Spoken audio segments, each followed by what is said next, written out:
જય ભગવાન. બોલો દ્વારિકાધીશ કી જય. વ્રજવાણી ધામની જય. આ વ્રજવાણી ધામ રાપર તાલુકાનું છેવાડું અંતરિયાળ.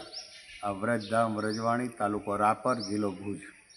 આ વ્રજધામને વર્ષો પહેલાંનો ઇતિહાસ, એટલે કે 570 વર્ષ પહેલાં એ આ બધા આહિર સમાજ ગોકુળમાંથી નીકળેલા હશે ગાયો લઈ. ઘણી જગ્યાએ રોકાતા ભગવાન અને આહિરો બધા અહીંયા આવ્યા. તો અહીં 12 ગામ હતા આહિરોના, આ વ્રજવાણીની આજુબાજુ 12 ગામમાં આહિર સમાજ રહી, એમનો સમય એમનું જીવન વિતાવતા હતા, ગાયો ચરાવતા હતા. પણ ત્યારે એક પ્રણાલિકા હશે, અહીં એક એવું મંદિર હશે, અને મંદિરે બધા વર્ષમાં 3 દિવસનો રાસ કરતા. રાસની અંદર આવે દરેક વ્યક્તિઓ રાસ રમે, આનંદ કરે. પણ જ્યારે વિક્રમ સંવત 1511-12ની સાલ આવી, વૈશાખ મહિનાની ચોથ અને બુધવારના દિવસે ભગવાન સ્વયં કૃષ્ણ એ આવ્યા ઢોલીના રૂપે, લીલા કરવા માટે આવ્યા ઢોલીના રૂપે. તો કોઈ ઓળખી ન શક્યું.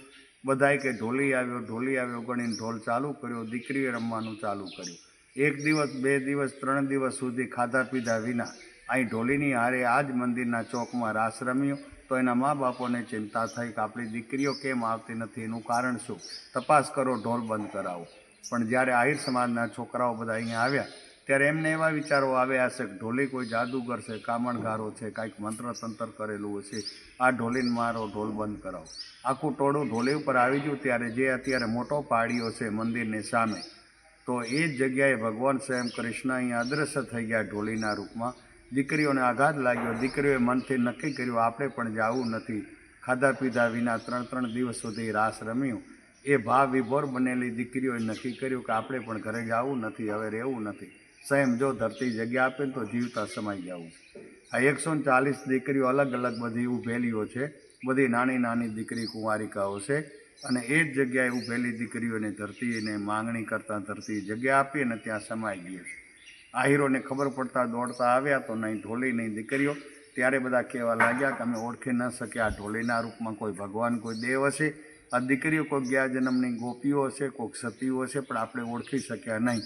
તો આહિરોને આઘાત લાગ્યો. એની બદલીમાં આ પાળિયા ઊભા કર્યા છે. પાળિયા ઊભા કર્યા, વતા ગામ તળાવ છે આહિર સમાજનો. એની અંદર 140 કૂવા હતા વર્ષો પહેલાંના. અત્યારે કોઈ ખંડેર થઈ ગયેલા છે, પણ ઇતિહાસમાં છે. તો આહિર સમાજને આઘાત લાગ્યો. આહિર સમાજ બધા અહીંથી નીકળી ગયા છે 570 વર્ષ પહેલાં. પણ જ્યારે 2009માં આનો ઇતિહાસ મળ્યો વહીવંચા બારોટના ચોપડામાં, દીકરીઓનું નામ, એના બાપનું નામ, એની અટકો, એ સમાજે અહીંયા લઈ આવી ચોપડા વંચાવ્યા. વહીવંચાઓના ચોપડામાંથી આ બધો ઇતિહાસ લઈ અને 2009થી 2012માં આ મંદિર બનાવ્યું.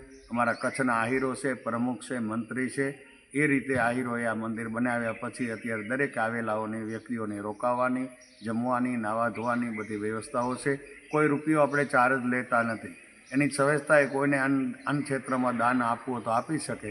એવી રીતે આહિર સમાજનું આ ટ્રસ્ટ છે. શ્રી વ્રજવાણી સતી સ્મારક આ ટ્રસ્ટ છે, ચેરિટેબલ ટ્રસ્ટ છે.